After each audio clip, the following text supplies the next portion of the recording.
Hello everyone, it's me Uncle John. Today I'm going to read S3 3024 Abe Lincoln's Hat by Martha Brenner.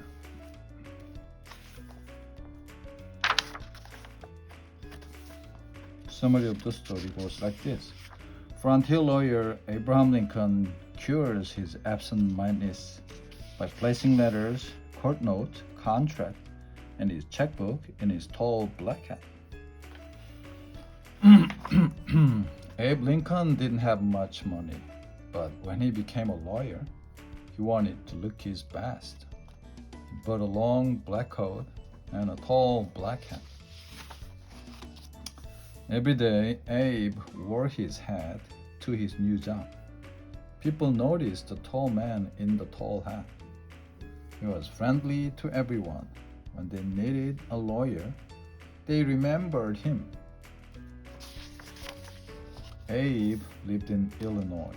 His state was mostly wilderness. Then more and more settlers came. They built houses and farms and new towns. Sometimes they didn't get along. They argued over land and animals and money. Lawyers like Abe could help people settle their arguments. They could help people get a fair trial in court. Abe Lincoln was a small lawyer. People came to him with all kinds of problems. He helped them all, but he had one problem himself. He forgot to answer letters. He forgot where he put important papers. A good lawyer cannot forget. Abe wanted to be a good lawyer, but he was not a good paper keeper. What could he do? Abe had an idea. His tall hat. He could push letters deep inside it. He could stuff notes into the leather band. When he took off his hat, the papers would remind him what he had to do. The idea worked most of the time. One day, some boys played a trick on Abe. They tied a string across the street. They strung it way up high. Everyone in town could walk under it. Everyone except Abe. When Abe walked down the street, the string knocked off his hat. Papers flew everywhere. He bent over to pick them up. The boys ran out of hiding. They jumped all over him. Abe laughed. He was not mad at the boys. He liked a good joke. But the trick did not stop him from carrying papers in his hat. Once a lawyer sent Abe a letter. Abe stuck it in his hat. The next day, Abe bought a new hat. He put away his old one. Weeks later, the lawyer wrote again. "Why didn't you answer my letter?" Then Abe remembered. The letter was still in his old hat. Many towns in Illinois had no lawyers and no judges. So every spring and fall, a judge and some lawyers traveled from town to town. Abe went too. He packed his hat with papers, his checkbook, and a handkerchief. At the head of the parade of lawyers rode the judges. No one could miss him. He weighed over 300 pounds. 2 horses pulled his buggy. Abe's horse was skinny and slow. His name was Old Buck. Abe and Old Buck traveled lonely country roads, in the snow, in the rain, in the mud.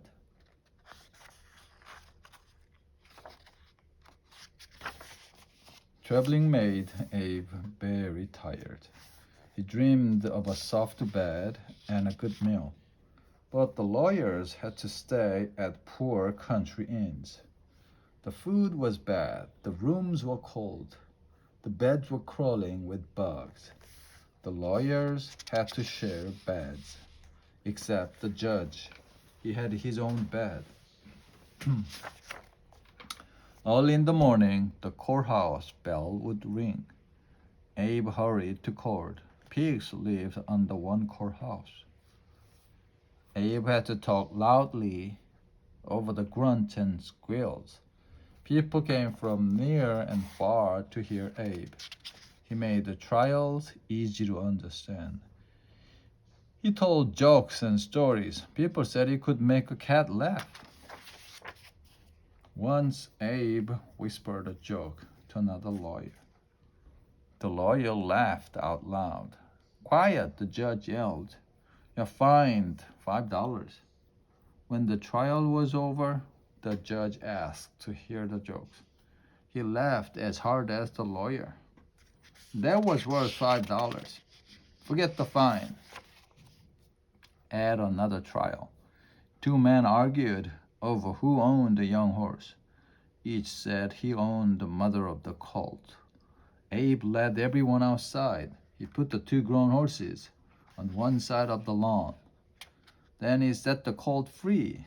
It headed straight to its real mother. One day, Abe got a letter. It was from Hannah Armstrong. Years before, Abe had lived with her family. Mrs. Armstrong cooked for Abe. She sewed up the holes in his pants. Now she begged Abe for help. Her son Duff was in jail for murder. Abe did not stick this letter in his hat. He wrote back right away, Of course, I will help you. Duff had been in a big fight. It was very dark, but a man said he saw Duff kill someone.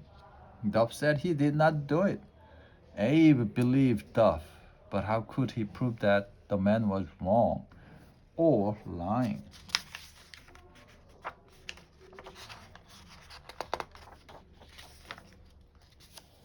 How could you see in the dark? Abe asked the man. The moon was full, the man said. It was bright as day.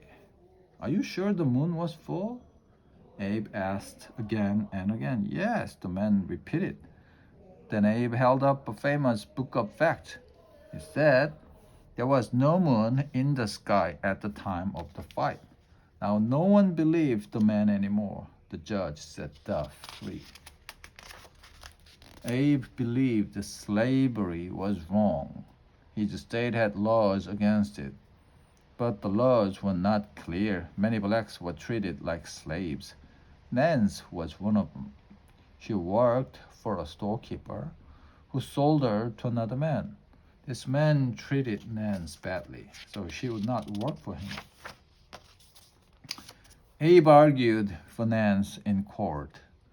Illinois was a free state, he said. All its people are free, whatever their color. The judge decided Abe was right. From then on, no one could be bought or sold in Illinois. Abe had saved Nance, but half the states in America still had slaves. In a few years, there would be new states out west. Abe did not want slavery to spread to these states.